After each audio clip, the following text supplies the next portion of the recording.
What's up, everybody? May 23rd, Seattle, Washington. It's been a while since I've been in Seattle. I am super stoked to come up there for a show. You can get tickets now at romplacone.com. Seattle, May 23rd. See you there. What's up, everybody? The wait is finally over and totally over. Left at Wall is available now, right now. You can get Left at Wall on Apple TV, Google Play, YouTube Movies. You can get it on demand. You can buy it on DVD. The wait is totally over. Just type in Left at Wall on your search bar on your smart TV, and you can find a bunch of ways to get it. You can watch it now. Again, that's Left at Wall, wherever you get your movies.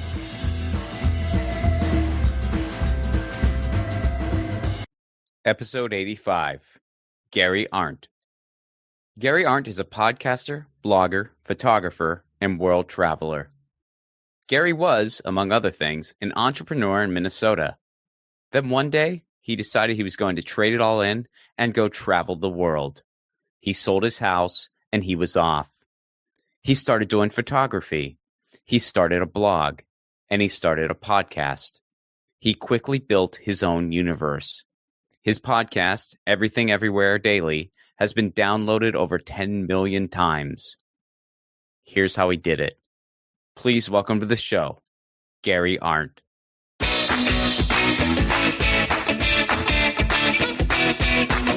Gary Arndt, how are you? Good to meet you. Doing good. Thanks for having me on the show. Absolutely. So let's start at the beginning. Where did you grow up?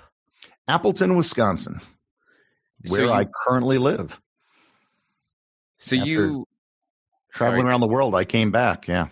Oh yeah. We're gonna get to all that, which I do find that quite intriguing. So you grew up at Appleton, and was that like grade school, high school? Yeah, graduated high school. We're kind of overshadowed by Green Bay, which is not far away, but we're close enough where all the visiting teams, when they go to play the Packers, stay here because, quite frankly, this is a nicer community than Green Bay is. Okay. Well, then where was college for you? I went to McAllister in St. Paul, Minnesota. Famous alums include Walter Mondale, Kofi Annan, the UN Secretary General, whole bunch of academics. It's kind of like a top 25 liberal arts school. So kind of paint the picture for me before you made a I guess, life-changing decision that we're going to get to. What were you doing kind of before then? So I grew up in Appleton. I always call myself the white sheep of the family. I was the first person to go to college. I didn't do sports. Instead, I was on the debate team. And I was really good at speech and debate. And I went to the national tournament and placed in the top 10 my senior year, was recruited. And that's basically how I got into school. The program at McAllister had two national championships that they had just won. Their coach recruited me. So I went there, did that for 4 years, did pretty well, placed in the top 10 in the country my junior and senior year. Then I went and coached debate for a while. And then I got a call from a former college roommate of mine that says, hey, you should, next time you're in the Twin Cities, you should come up and check out this thing. It's called the internet. And I checked it out, and this was 94, like really early. And we got an apartment together. He started working on a tool to let you hook up databases to websites, which at the time was kind of difficult to do. And he had companies coming to him that wanted to use the tool to make their company's website, but he didn't want to actually do that. He just wanted to focus on the tool. So he says, do you want to do this? I'm like, sure. So I started doing this, and then more business came. So I hired a friend. And next thing you know, I'm 28 years old, and I had 50 people working for me. And in 1998, I sold the business to a much larger business. And that was that part of my life. I did nothing on their payroll for a year. I literally would show up. I mean, literally, they had an org chart, and I was just off on my own. Nobody was above me. Nobody was below me. I would show up at 10 a.m., make sure everyone saw me.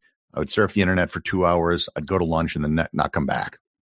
And that was what I did for a year. And then I left, started another business.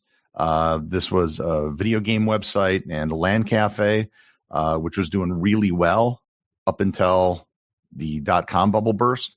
We had a great deal with CNET, and they ended up pulling out of it one day, which kind of made everything collapse. So I made the decision to go back to school, study geology and geophysics for a couple of years, realized I didn't want to be an academic, and then hatched the idea of, I had no wife, I had no kids, I had a fair amount of savings. I could go travel the world.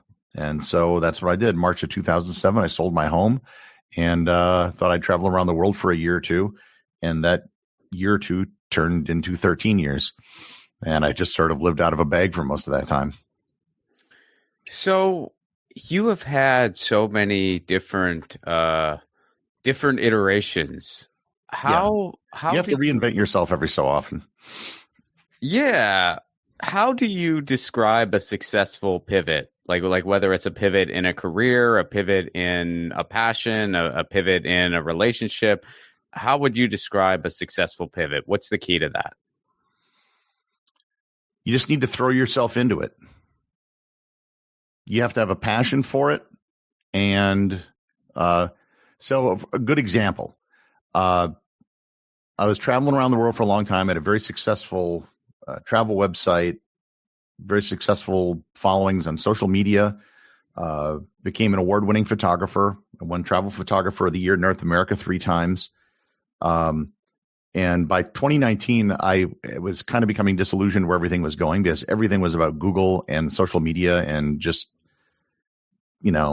getting likes and stuff like that, which is kind of not why I got into it. And when the pandemic hit, it sort of forced my hand. And it was like, I didn't like where this was going. And now the world's fallen apart. This is as good a time of any to change. And so I did a major pivot into podcasting, but also I stepped away from travel and tourism and basically did a history show. And I had a podcast we had it for over a decade. 2009 to the pandemic, we had This Week in Travel where I was a co-host. So I knew what it was about. And I'd seen enough people with successful shows. And I realized I'm going to have to basically sit down and do this for like 2 years and be able to see this through till I can get to the point where this will be successful. And that's what I did. When I made the decision to start taking photography seriously, I started publishing a photo on my website every day, and I did it for 8 years. This is before Instagram, before people were sharing photos that way. By making my work public, it forced me to do a good job because if you're posting crap, people will know. And I think in every time you switch like that and it's something you're doing, you just kind of throw yourself into it. At least that's what I do. So let's talk about the podcast. You started Everything Everywhere in 2020, and now it's about 5 years later. Not quite, I guess, technically sort of 5 years. And you have millions of listeners. So unpack that podcast for me.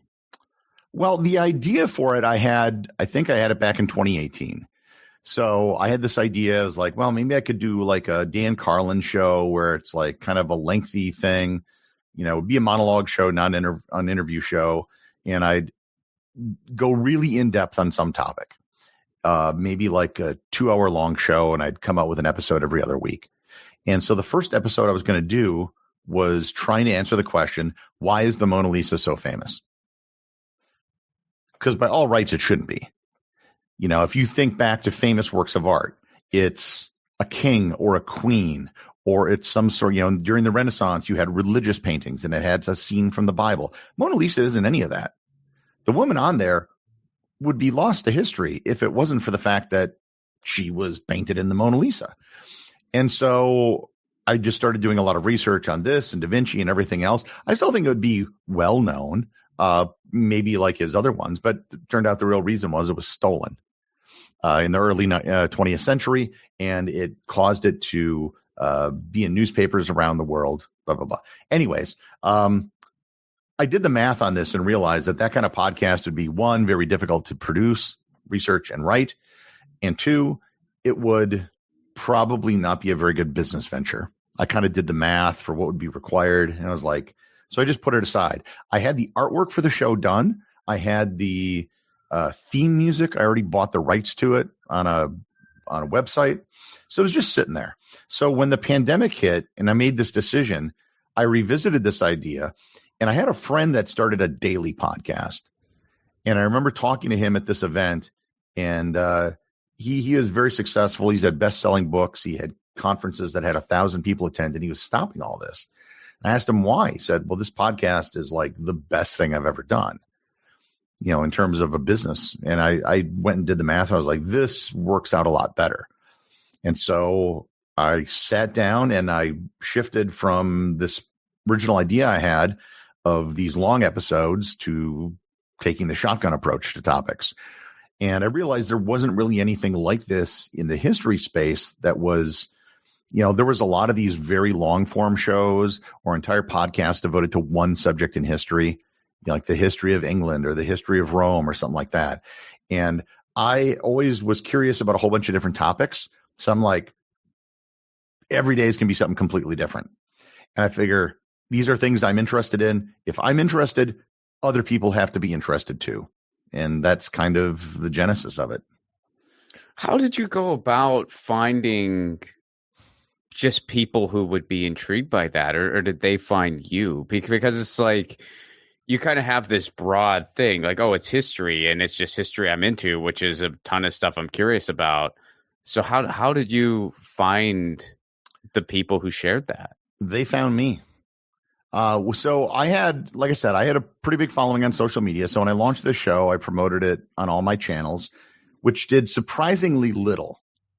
So I had like 180,000 followers on Instagram. The first month I launched the show, that got me about 200 people listening each episode, which is a lot better than most podcasts when they launch, to be sure. But it wasn't, tens of thousands. So I got a little bit of a boost, but basically it was continuing to put out episodes and then people discovering it.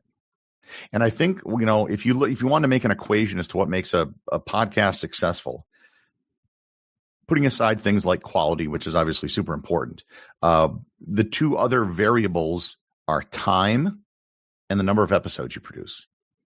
And so I realized by doing a daily show, I can put out a lot of episodes, and every episode you produce is an opportunity of discovery for someone to find you.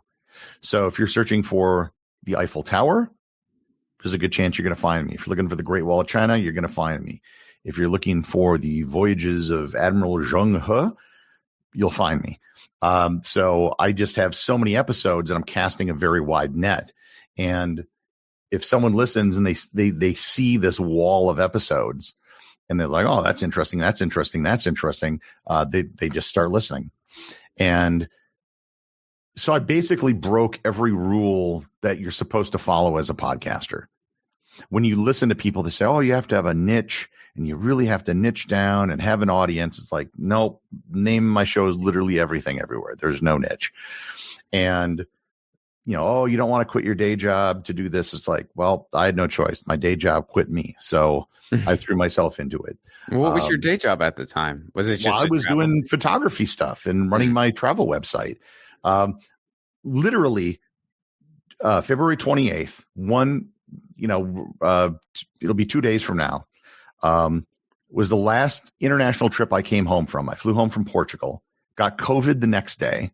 And then over the next 2 weeks, everything started to shut down. Every contract I had was canceled because destinations and different travel organizations all had to stop everything. And my income dried up like 95%. So I had no choice. I had to do something. So do you have a period of history that's your favorite? It changes all the time. There are certain periods of history that, I kind of call big periods of history where there's a lot of interesting stuff that happens. And you can kind of tell looking at like the History Channel back when they used to actually have history. World War II, right? There's just a lot of stuff that happened. The Civil War, Roman history. And then there are these kind of gaps between these big events where sexy stuff doesn't necessarily occur, although there are a lot of interesting things. So I do a lot of those big things because I think people are interested in that. But then also to find the things that people don't know about. And I think those are the things I really like doing the most because there are events that, I mean, there are things that people don't know they don't even know, right? Mm-hmm. And, you know, if they see a title of, and I get this a lot from people, it's like, I don't even know what this means. I have to listen to this to figure it out. And they often come as ways like, oh, that was really cool. I didn't know that. But that, and I should also add, and I didn't realize this when I started, one of the benefits of doing a podcast in general, and my podcast in particular, is that we live in a world where much of the information we get is fed by algorithms. Whether it's on Spotify or Google or Facebook, it's going to show you things it thinks you want to see based on what you've done before. You've probably noticed this on YouTube. You watch one video about something, and the next thing you know, it's showing you like 4 or 5 of them. There's really no room for serendipity anymore, finding something by accident. I used to go to the library all the time and just wander around the periodical section looking at different magazines. And I had no idea what I'd find. And if I saw something interesting, I'd pick it up and read it. And I think that the podcast kind of allows for that. I've talked to several very successful YouTube creators. And one of the things they said is they're so dependent upon the algorithm that if they find something that does well, they're incentivized to keep doing that thing over and over. With a podcast, because someone just subscribes to your feed, they're going to get everything.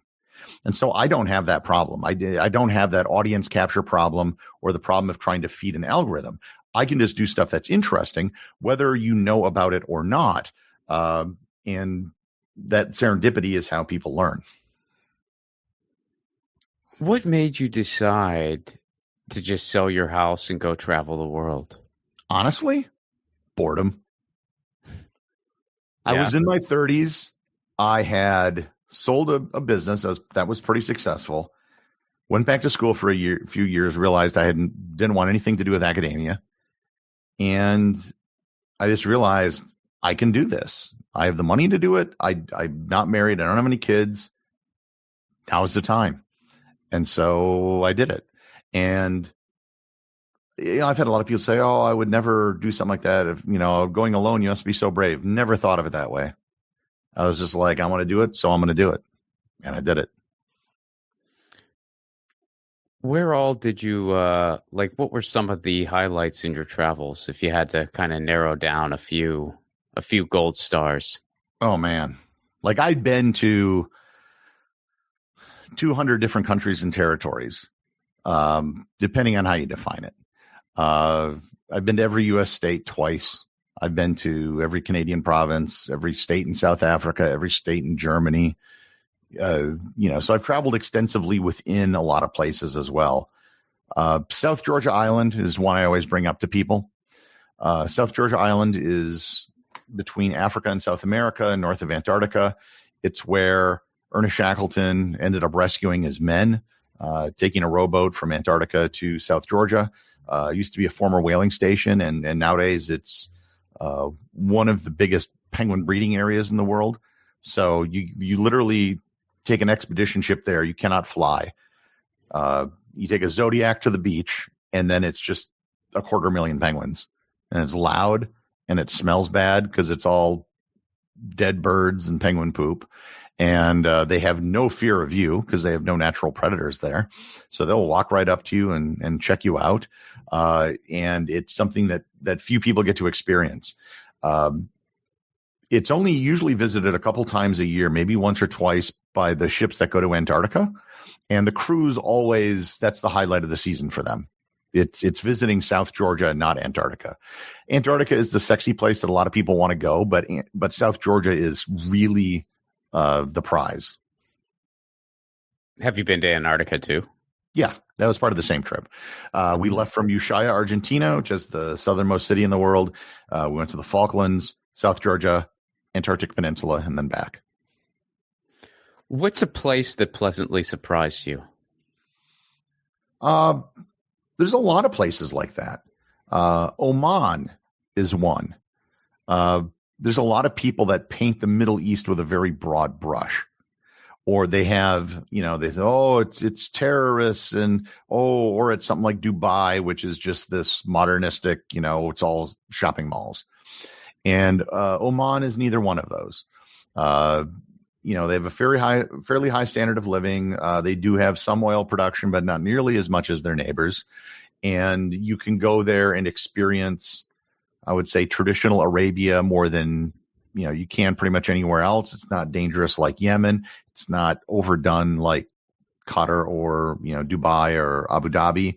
I thought it was a great place to visit, and there's fjords in, like, if you look at the Musandam Peninsula, which is the thing that juts up into the Strait of Hormuz. If you zoom in on the top on like Google Maps or something, you'll notice like this fractal pattern. There's literally fjords in the Middle East, and that was kind of neat to experience. So on that, what's a place that maybe you were a little disappointed? It wasn't quite what you hoped for. I can't think of anything that really ever disappointed me. One of the things that kind of stinks is going to places that are very popular because there's just so many people. When I went to the pyramids in Egypt, the experience was kind of awful because there are so many vendors targeting you to sell you stuff, to sell you a camel ride. There are cops there trying to scam you. Not pleasant, but it's the pyramids.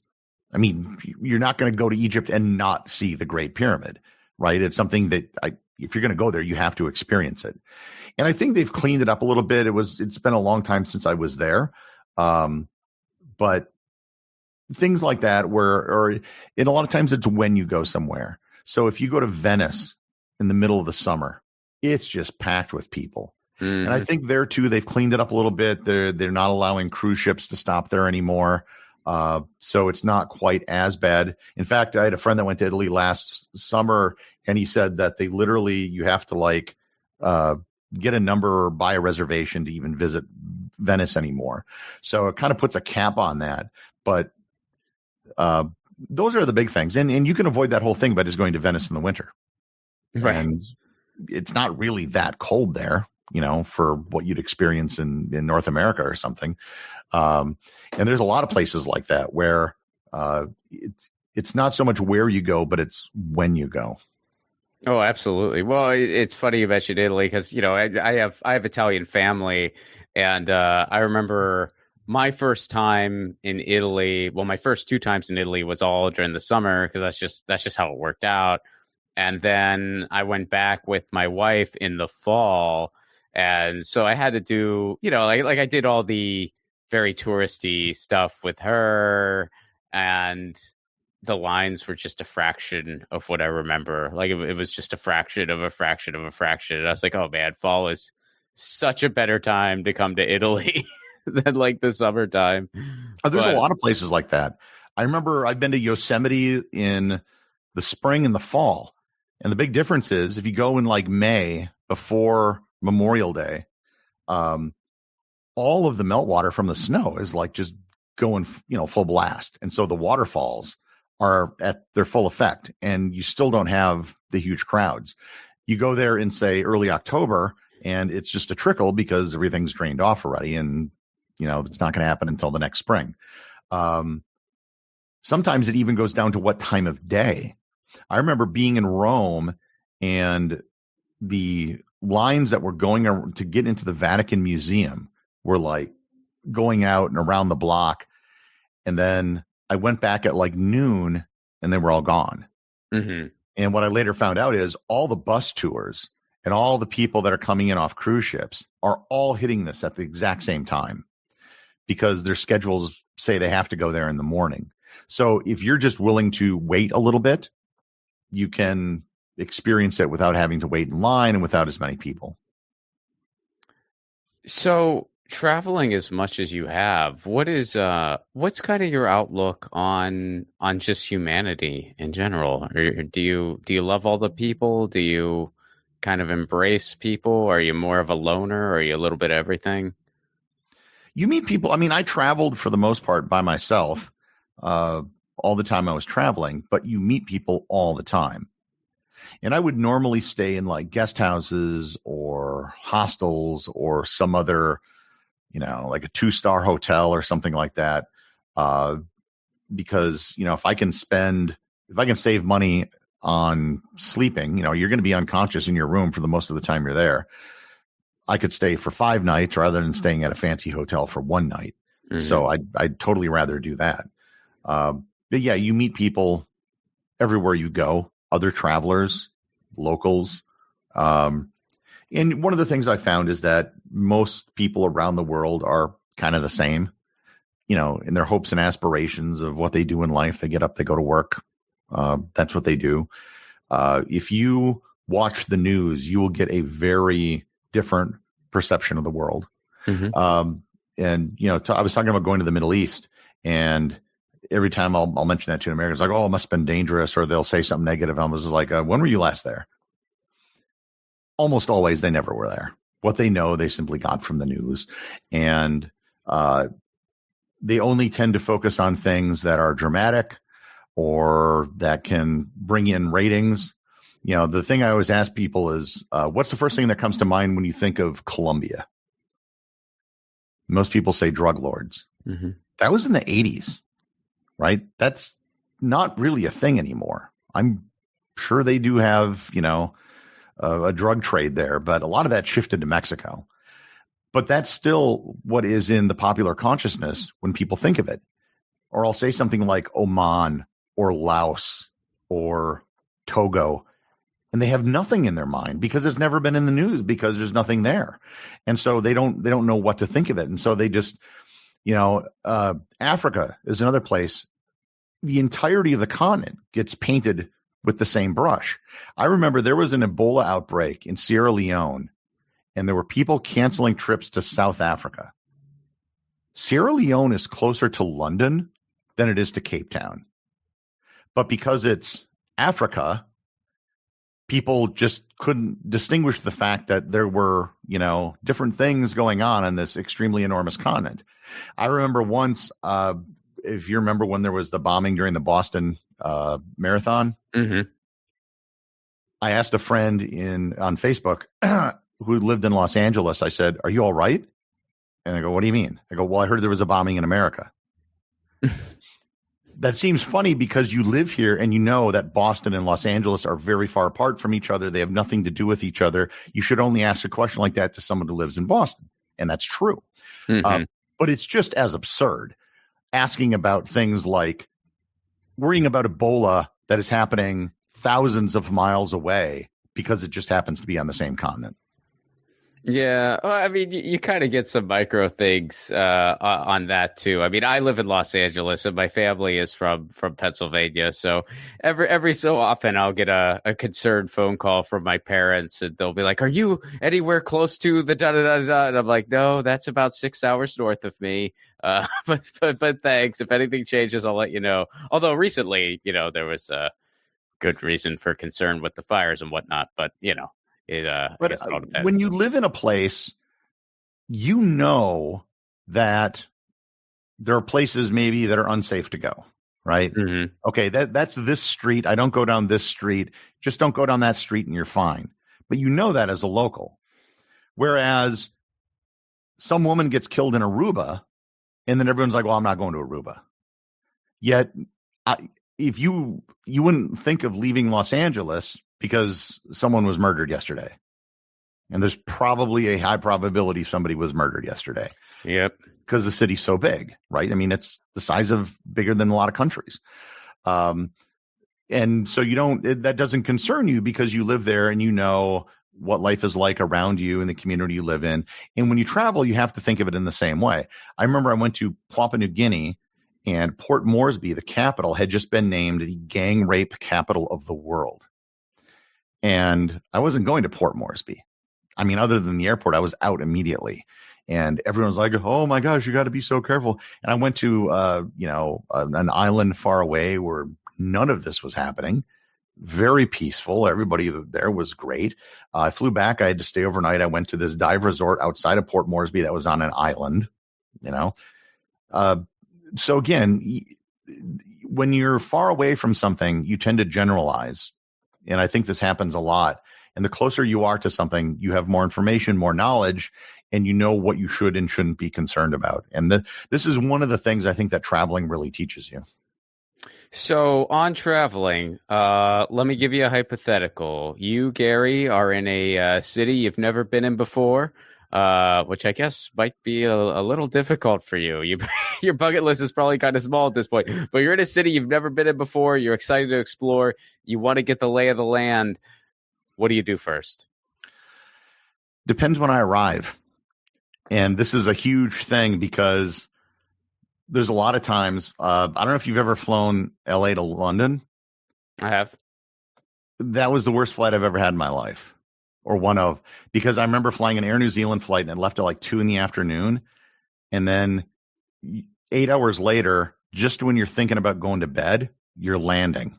Yeah. And you're landing there right when the day is starting and you can't really go to bed. So if you land at a place and you can check into your hotel or whatever in like the afternoon, like in a reasonable way, then I'll usually unpack my bags and then walk around the block or something. And just sort of, that's kind of the first thing you do. You're going to want to stretch your legs anyhow. You've been sitting for a long time. If you arrive at like 6 a.m, then go find a place to eat and kill time and answer emails or something. And hopefully you can convince someone to let you into your room early. What is the key to staying curious? And is it important to stay curious? Yes. I believe that if you were to tear down what education and learning is down to its foundation, it's two things: literacy and curiosity. And you could even get by without the literacy. You could watch programs and talk to people or things. It'd be very difficult, but it's doable. We do, despite the fact that there are some very serious problems in teaching people how to read in our country, I would say overall we do a historically reasonably, most people know how to read. The problem is they don't want to read. They have no curiosity. They're put in school. They don't want to be there. Most kids, they're forced to go from class to class. They don't really care about what they're learning. And a lot of times when you hear about the educational system, you'll hear like, oh, our 14-year-old math scores are less than those in Taiwan or Finland or something like that. And that is a fine metric, but that's really not the end goal. The end goal is creating intelligent adults. And when you look at general knowledge assessments of adults in the United States, and it's not just the United States, it's really all over the world, all of school was basically a waste of time because nobody knows anything. They came away from it. They couldn't pass any test they ever took in any of their classes during 12 years. Well, maybe not 12, maybe like first grade you could, but they can't tell you the basics of history. Like it just went in one year and out the other. Kids in the United States that take a foreign language class, 98% of them can't speak it. They're there to get a grade, to get a credit, and that's it. If you want to learn a foreign language, there's a very simple way to do it. You have to go somewhere and be immersed in it for a while. You can learn a foreign language. I went to Sweden or the Netherlands. People speak English, with near fluency in those places. It's almost universal. And I asked people how they learned it. And what they said almost universally was they watched TV shows. It was in English with, Dutch or Swedish subtitles. And how you stay curious, I don't know. I think most people are naturally curious, and usually it's beat out of us. How so? We're not allowed to pursue the things we're interested in. I was really interested there. I went through a phase growing up, like a lot of boys did, where I was obsessed with baseball. And I learned every stat.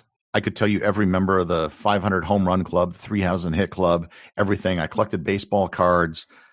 I knew all this stuff. And I just pursued it. Now, you can't do that in a classroom. Some kids are interested in dinosaurs. I went through another phase where I was into the space program, and I could tell you the name of every Gemini mission, every astronaut, things like that. Whatever it might be that you're interested in, could be musicals, whatever. That's usually a pathway to learning about stuff. And those things that you're interested in, you will retain that knowledge. And it can be a door for learning other things. So one of my favorite baseball players was Ted Williams. Turns out Ted Williams went and broke down the science of hitting a baseball, down to a science where he would do diagrams. And it's well, if it's in this zone, it's, you're going to hit this. And if you do it right here, you could hit 400, blah, blah, blah. And then he gets into the physics of throwing a baseball and the spin and the curvature and the velocity. And that was an introduction into science and math. And there's lots of ways that you can go from subject to subject in a very natural way, chasing your curiosities by letting people do that. And our system is just not set up for it. You have to sit in this room for 50 minutes and listen to someone talk about this. And then you go to the next room, and then you go to the next room. And sadly, most people have nothing to show for it. What do you think? Well, I was going to ask, what do you think the fix is for all that? So let's say you were to have a spectrum of what is the best to worst methods of education. Worst is easy. You raise them as a feral child. You just don't educate them. They don't. That's easy. But what would be the best way to do it? Let's say we had aliens that came down and they pointed at a 2-year-old girl and they said, "She is your future. Train her well," and then they leave. All we know is we have to give this person the best education possible. What do we do? What we're probably not going to do is put her in whatever the closest school to her happens to be. We're not going to take 3 months off in the summer. If you look historically at where some of the brightest people have come from, in the 19th century and the 18th century, they were the result of what was known as aristocratic tutoring. These were people from well-off aristocratic families, and they hired someone to tutor them. Alexander the Great was tutored by Aristotle. And having a tutor allows you to go at your pace.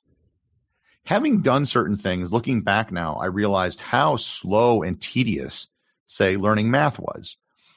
I have a degree. I have a degree in mathematics, but looking back, I was like, we could have done all of this in 3 to 6 months, several years of math. But maybe there are other people that aren't as good as math, and they would take longer. I think one of the potentials for doing this might be with AI. Right now, most students think of AI as a way to cheat on writing a paper. But if you look to AI as a tutor, it can be pretty remarkable. One of the things I started during the pandemic was learning Latin, just for the hell of it. And it took me a while to get my head, because I'm not good at languages. It took me a while to get my head around how the grammar for it works. I just started doing a little bit every day. And then one day I went into ChatGPT and I just said, I want you to be my Latin tutor, set up a bunch of parameters. And I was like, let's go. And it can basically take you through things step by step. And if you don't get something, it can go over and re-explain it. There are tons of free tools available like Khan Academy, where they have videos available that will cover a wide variety of subjects. Go to YouTube. I've tried to find something that I cannot find, a subject that nobody has ever explained on YouTube. And I cannot find one, certainly not an academic discipline. So there's all of this out there for anybody who wants to learn. But the problem is most people don't want to learn unless they have a very particular need. Maybe it's woodworking. People are interested in woodworking. There's so much available on YouTube that could teach you. The movie, the Academy Award-winning movie, Everything Everywhere All at Once, the team that was doing the editing for the film won the Academy Award for Best Film Editing, learned it on YouTube. And I think you're going to be seeing more and more of this starting to happen, where people are basically just learning subjects on their own. And one of the big problems with our educational system is that it's really not designed for learning and disseminating knowledge. It's designed for credentials. Mm-hmm. Right? If someone had let's say you had two choices. One, you can go to Harvard, you can take every class, you can talk to every teacher, and you can get a full Harvard education, but you will not get a degree. Or option two, you can get accepted to Harvard. They will back it up and say that you were a Harvard student. You never attend a single class. You never talk to a single teacher. You learn nothing, but you get a degree from Harvard. Almost everyone will take option two. And that isn't even a choice, because most of these major universities do offer their courses online for free. You can go to MIT and watch videos of all this stuff. They do the same things at Stanford and many other elite institutions. You can go and take their classes, and almost no one does it. Because the attitude of most people is, what is the point if you don't get a degree? Because it's the degree that matters, not the learning. I'll get off my soapbox now. No. I mean, that's incredibly interesting. I mean, especially the AI component. Are you a hopeful person? I think in the long run, yeah. Things can go backward. I think that right now we're in the middle of a societal change that is as profound as the Industrial Revolution. And we don't see it because we're in the middle of it. And it's basically the internet. So much of our world today is because of the internet. It's because of social media. You can look back to most things, most shifting realignments in politics, the changes in dating and marriage patterns, a whole host of things. And they all trace back to the internet. And the fact that we have this fire hose of information and communications at our disposal. And I don't know if our minds were designed for it, to be completely honest. Personally, I've taken all of social media apps off my phone. So if I'm having dinner with someone, I'm not sitting looking at my phone ever, because there's nothing to look at other than maybe the weather or something like that. And I've taken a whole bunch of steps like that. I've gotten rid of almost every video game that I've owned, because I realized it's just kind of a waste of time, and I'd be better off just reading a book. But all of these trends in how we date and how we meet and how we communicate with each other and everything else is all due to the internet. And we just think like, oh, we have browsers and websites and that's the internet. It's so much more than that. It's dramatically affected journalism. I think that one's kind of easy to see. A lot of the traditional media outlets, with a few major exceptions, but a lot of them are suffering. Local media outlets around the country and around the world are suffering. So it's affecting that. And I think the next domino to drop will be the educational system. It's so expensive to go to college right now for a lot of people, and people have these massive debts, and people are now questioning the benefit of it. And if there's an alternative where maybe it's you learn on your own somehow, and then you just take a test to show your knowledge like you would a bar exam, that would be a much cheaper way of doing something. Plus you could have some sort of credentialing. But yeah, I think these things will resolve themselves somehow. I don't necessarily know what the end will be.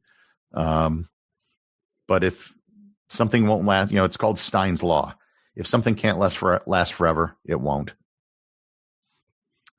What is the key to living a fulfilling life? I think from a material point of view, I don't think you need to be rich, but it certainly helps if you don't have pressing concerns about money all the time. Where that is will be a little bit different than most people. We mentioned at the start, I grew up in Appleton, Wisconsin, and I moved back here. I lived in Minneapolis, actually, and I decided to move back here. I looked at possibly going to San Francisco or New York or a lot of the places people go, and I realized, what was the point? I have a podcast. I can do this anywhere, and I can go someplace that has an extremely high standard of living, which will mean that I have to earn more money. Where I live now, low crime, reasonably diverse area. I have access to every sort of ethnic restaurant you'd possibly want. We have an Amazon fulfillment center right on the edge of town. I can get everything just as fast as if I ordered it in a major city. Through the internet, I have access to films and, everything else, every other form of media. When I was growing up, things happened on the coast, right? That's where trends and fads developed. And then they took their time to get to the sticks in the Midwest. That's not how it works anymore. Everything happens instantly on TikTok, and they can come from anywhere. So living out in the boonies isn't living out in the boonies anymore. It's, you're just as connected as the rest of the world. And so the question then becomes, do you just want to pay a lot of money to live somewhere? And I'm living in a place now, brand new apartment building, the nicest place in this city. I'm paying $2,000 a month. The equivalent of an apartment like this would probably cost me 5 to 6 times more if I was living in New York. And I can put that money towards anything. Where can people go to learn more about you? To learn more about me? Yeah. I don't know. On your podcast, just plug away everything you want to plug here in closing. Just listen to the podcast. Everything, Everywhere, Daily. Wherever you're listening to this show, you can find that. And I have a Discord server and a Facebook group and things like that for the people that listen to the show. Gary, thanks so much for doing this. Yeah, thanks for having me. That was Gary Arndt. What a wild story. Check out all of his stuff. Music for the 1000 Podcast is provided by Andrew Saxon. I'll be sure to check out his podcast, the Bay Watching Podcast, wherever you get your podcasts. Leave us a 5-star review, would you? This is still a very new show, and the scheme of things, every 5-star review helps. And if you want to support this show on the sustainability end, you can do so over at patreon.com/ronflacone. For a Give What You Can level, you get all kinds of cool content. You get full stand-up clips not available anywhere else. You get exclusive insider info into new films and projects. And we do a Zoom hangout once a month. It's a really cool community. I really look forward to those. So come join us. That's all for a Give What You Can level. Even $1 a month goes a long way. All right, we are 85. 85. There is a Bowling for Soup song about where we're at in 1985. And eventually I'm not going to be able to make those metaphors anymore because we'll cross 1,000 or 100. And then I guess I'll do the 2000s. But then eventually that'll just be, we'll just be past all the years and the metaphors for them. We're getting there. This is going fast. We're almost 1/10 of the way through. Catch you next week.